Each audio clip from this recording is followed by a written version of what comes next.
another live episode of the Relevant Recruiter Show. This is your host, Donnie Gupton, and today we're going to be talking about something really big, really important right now that you should be focusing on if you are a recruiter, running a staffing and recruiting agency, search firm, whatever you want to call it, whatever bucket you put yourself into. So today we're going to talk about why selling or why recruiters need to stop selling and focus more on educating. Okay, if you're here with me live, if you can go in, let me know in the chat that you're here, you can hear me, and then pound that like button so that we can make sure that other people know that we're here and dropping some value. So I think today's training is really, really important, and it inspires me. Today's training is inspired by the fact that I just ran a poll last week, and I run these polls every quarter about what is the biggest focus for recruiting agencies, and this has shifted drastically over the last couple of years. Hey, Lily, thank you. And or last couple of months, where the questions I basically have in the poll is like, what's your main focus as a recruiting agency? Finding clients, candidates, working on systems, etc.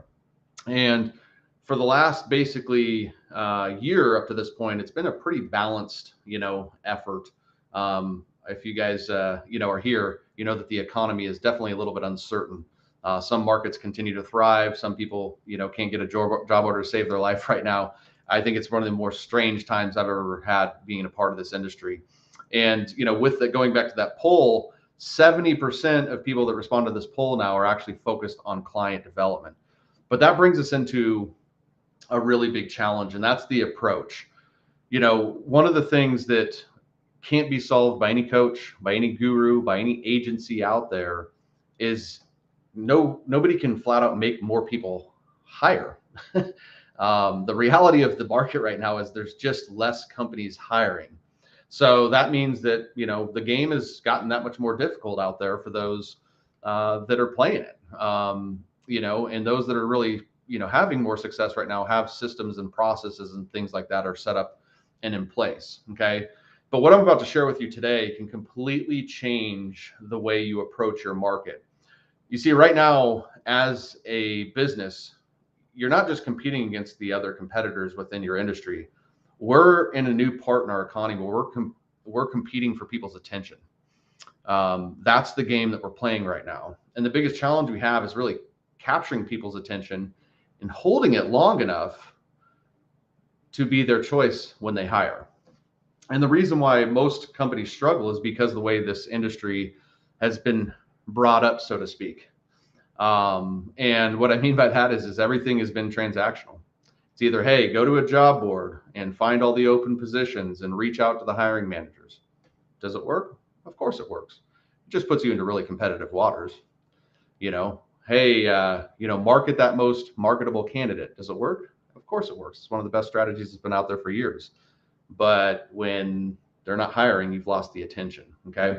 So, what I would ask you kind of to get started with this in detail here, and what I'm about to share with you is actually comes from the book, The Ultimate Sales Machine, written by Chet Holmes. If you haven't read it, it's a classic. This book has actually got me started in this content journey path, years ago when I was working with my dad's flooring company. So everything that I've been to share with you today is actually, I've done this a couple of times in a couple of different industries, and this philosophy and this theory really works. Okay. So if you guys don't mind going into the comments when I ask these questions, just letting me know, how many of you right now are in the market to buy a car? If you can just go in there and just say car, that'd be cool. How many of you are in the market to buy tires right now? Go in the comments and say tires. How about furniture? How about home improvement? You see, as people start to respond here, one of the things that you'll see is that, of the people that are live with us here today, not everybody's buying these things. Okay. In fact, majority by a long shot are not in the market for any of these things that I just laid out. Okay. And when you start to look at it this way, and I'm going to share something here. So Matt Boston, Matt's one in home improvement, not me, Alex, for any of those. Thank you. I really appreciate your interaction on that. And so let me share this screen so I can share something with you here. Make sure you guys can see it. All right. So I know this that I'm sharing with you right here is a little bit more for traditional, marketing, but grasp onto the concept, if you will. So in any given time, there's actually only 3% of the market that is actually buying. Okay. There's 6 to 7% of people that are open to something like that. But then the majority of people either fall into the category of they're just not thinking about it. It's not top of mind. They don't think they're interested, and they know they're not interested.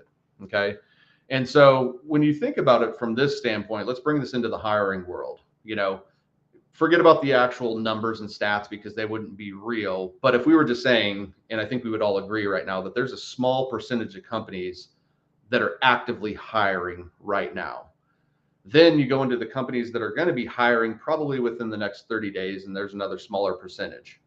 But then you have other companies that haven't committed to when their next role is going to, come out, when they're going to go on hiring. There's other companies that are frozen. There's other companies that know that they're not going to hire because they're holding on for dear life. Okay. Now, when we go to market and we start in an economy like this and everybody's racing for a client, then in all my approach is a sales message, how much of the attention of my audience am I missing? So if I'm coming in knowing that there's only 3%, give or take, that are hiring right now, and my message to them is, hey, I'm here to tell you that we have the best recruiting services in the world. 97% of the people aren't even receiving that. You've lost the attention of 97% of your market. Go in the comments and let me know if it's to you guys, because let me say that if I'm doing my prospect outreach and I'm doing even marketing, and my message is geared towards selling something and selling my services to somebody that's not in the market to buy those services, then I've effectively lost their attention. So this is where the big shift comes into play. Okay. So if you had to walk into a room and you were going to give a sales pitch, so to speak, okay, to an audience of people, and they're your ideal prospects. And again, if you went into that meeting and in that opportunity, and you just basically said, hey, here's what makes my recruiting company great. Here's why you should consider us. 90% of people in that room would walk out because there's no value to them. They're not buying anything, right? So what could you say that would capture your audience's attention? What would keep them in the seats? Okay. How about something along the lines of the 5 ways you're wasting money in your recruiting efforts? Now, that's not going to grasp and get everybody on the edge of their seats, but almost everybody values money. And so now I've done the best to my ability to actually capture the intention of the entire pot rather than just the 3%. And I'll be honest, my clients and myself that understand how to market to this 97%, that's where you don't get into as much trouble when there's down economies, because you've built a pipeline of people that are coming to you. And then when you're doing this approach, and that's the only method you have, and transactions to go around, you're losing to the people who have done a job fostering the relationship, adding value, and educating the market. Okay. So the tactical recruiter is saying, yeah, but right now, I really just need to sell my recruiting services. Why would I bother with doing something like this? So here's why you should bother with it. Okay. Offering education that helps the hiring decision maker is going to actually get you more meetings. Okay. If it's good, okay, it's automatically going to position you as an expert within your market. If you think about it, you're actually helping somebody do something that they can't do for their business or for their own recruiting efforts. You're helping them with that. You're establishing your expertise. Okay. And when done strategically, you find the way to actually add the value so you can capture the attention while weaving in your sales into that process. Okay. But if all of you're doing pitching right now, you're just leaving so much on the table. And especially in a market like this where not as many companies are hiring, leading your pipeline, because we all know that economies and markets like this are cyclical, right? And we know that economies are going to bounce back. So rather than just selling and trying to be transactional right now, then focus on adding goodwill to the marketplace and adding educational value. Okay. So does anybody want to know how to do that? I'm going to go in the comments. Let me know if you guys want to know how, and I'll dig in and share with you exactly how.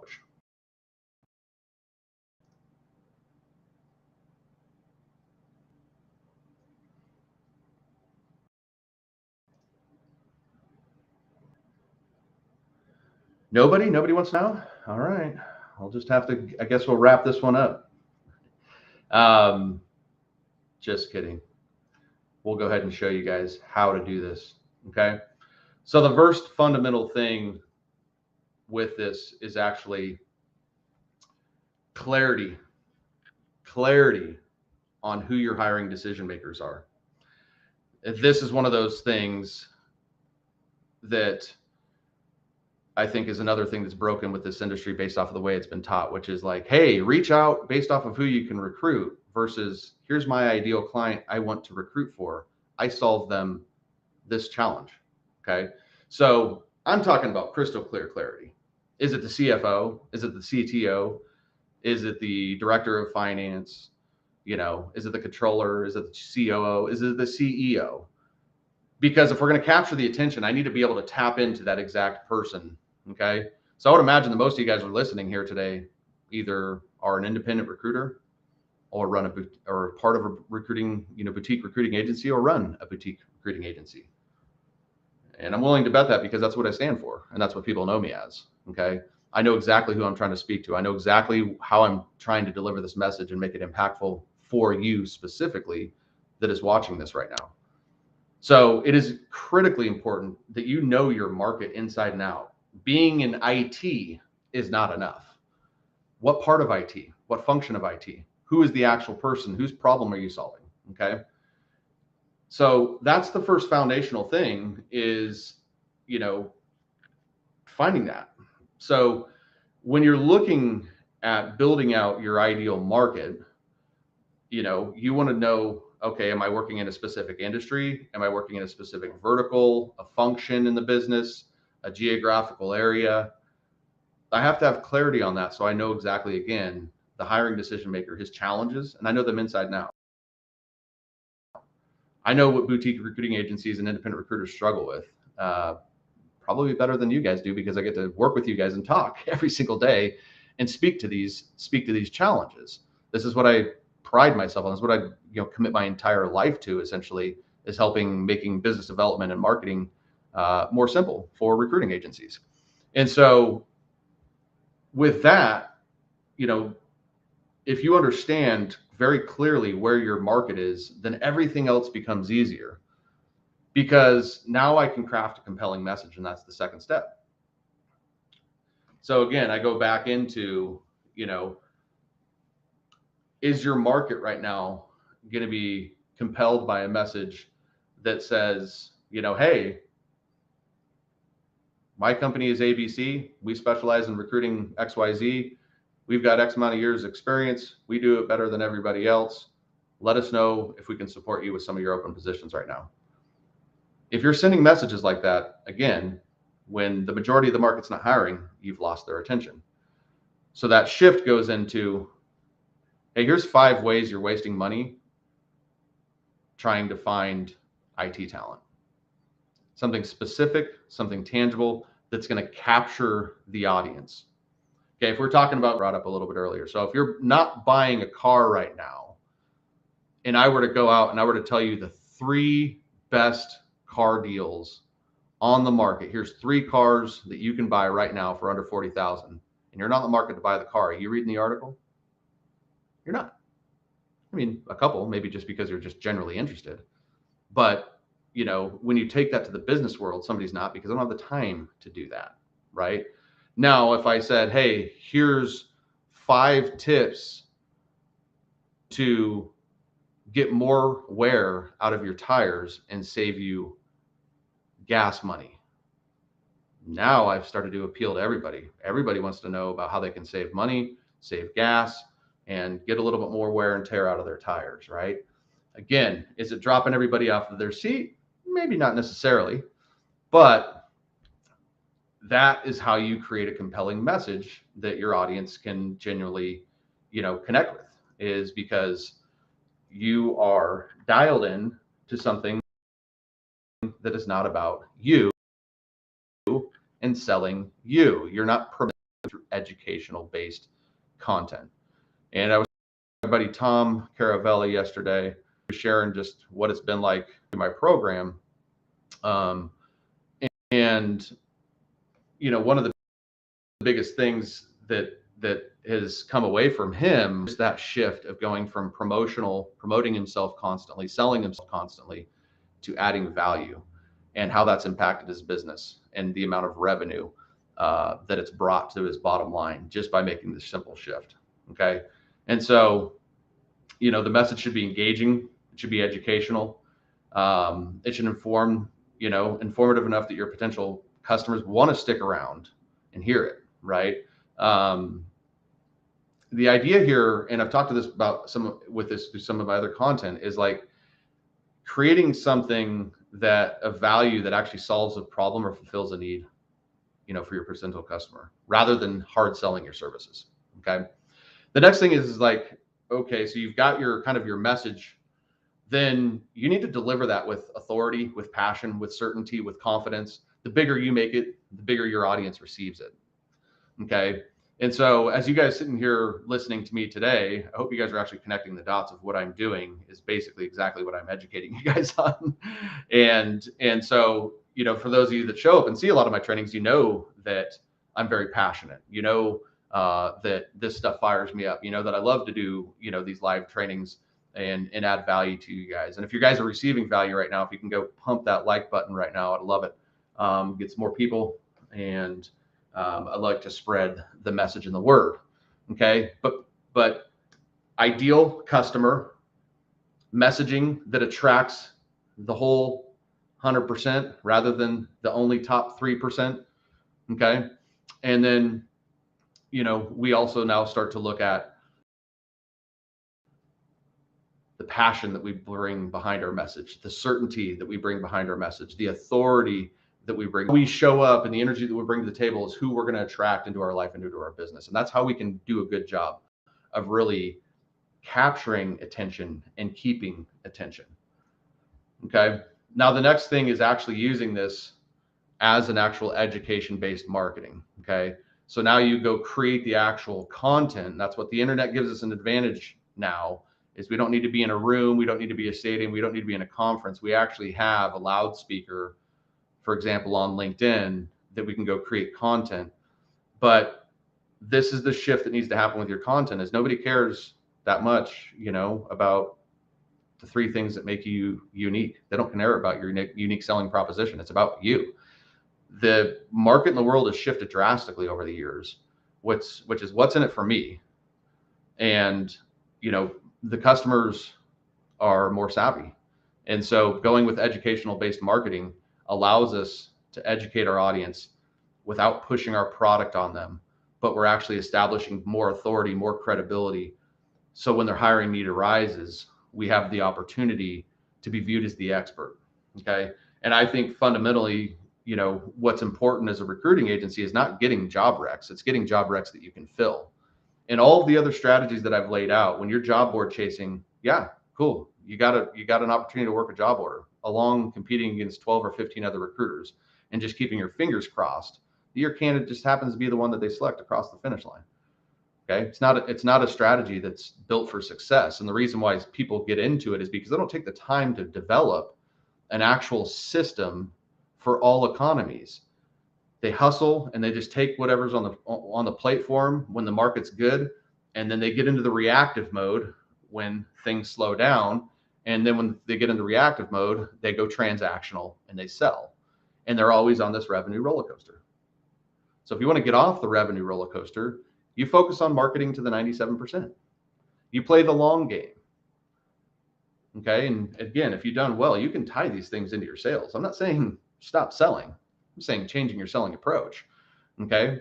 Now, the best thing about education-based marketing is what's the follow-up strategy, from there? Because again, the biggest challenge is capturing the attention and holding the attention. Well, I want to continually follow up with people that, engage with my trainings. And having a system in place for follow-up is perfect. Okay.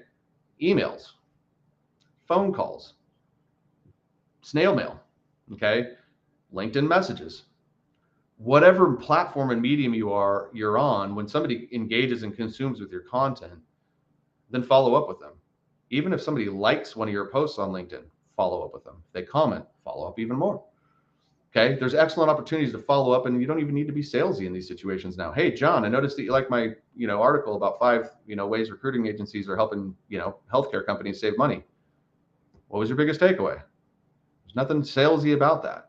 And keeping in mind that if you've already delivered that value, if I sent you guys a direct message after this video, after you guys sat here and watched this training with me, I'm going to venture to bet that I would probably get 90% of you guys respond to me, just because I've already dropped value. You guys are all still here. It's been the same amount that's been here since the start and the finish, right? So there's value that I'm producing and giving this goodwill to the marketplace. Now, you guys may not all be in the market to buy right now. In fact, I'd venture to bet that only 3% of you guys may actively be looking for a coaching program or a solution to your sales and marketing challenges right now. Okay. But by me providing this video for you, now, for those of you that are doing it on your own, won't ever invest into something like that, I can still capture your attention and get you engaged in this content. And maybe you're not a buyer, but I bet you one of your buddies could be. Right? I bet you that if you watch this and maybe you're not a buyer, but you found value in it, you would still share, hey, you should go listen to what Donnie has to say. He's got good information. He provides a lot of value. Check him out. So it's not just in the new world and with digital, it's not just about who I can actually transact with. It's who can help me leverage and push my brand further because I'm adding value to them and to their organization, even though they're not necessarily a buyer. So along with all of this is when you get the role, create an epic experience. Create an experience that they've never experienced, that they've never experienced before. Don't assume that they know what a good recruiter and working with a solid recruiting agency looks like. Don't assume any of that. Allow them, to experience something completely different that shows how you're different as an apple and an orange out there. So that's pretty much what I've got for you guys today. If you guys have any questions, please go in the comments and drop them. Okay. If you are interested in learning more about how you can transform your recruiting agency and turn it more into an education-based marketing machine that generates inbound phone calls and warm phone calls that really can set you up for the success for the future of your business, then send me a direct message or drop a comment below and I'll reach out to you and we could set up a time to speak and talk about the Relevant Recruiter program. People are winning every single day in the program right now because we have a good approach. Does that mean that everybody's having a banner year? Not necessarily, but they're winning. And most importantly, is we're setting them up for success for a system for the future of their business. I don't teach tactical crap. I don't teach things that are just here to get you a quick dopamine rush or get you a quick win so that you can find some sort of value in a program that teaches, a bunch of email marketing or something like that. Guys, there's a much more better way of doing it than what's being traditionally taught out there. And if you're tired of cold calling, cold email as being the only approach, then reach out to me and we can talk more about how I can help you guys out. I appreciate you guys being here with me today. If you found value in this, again, if you could leave a comment or a little like, I would appreciate it. You can find all of these videos on my YouTube channel. So just go to YouTube, search out Donnie Gupton. And these are all on my podcast, which is on Apple, Google, Spotify, etc. So thank you guys. I appreciate you. Go win your week and go start educating your market.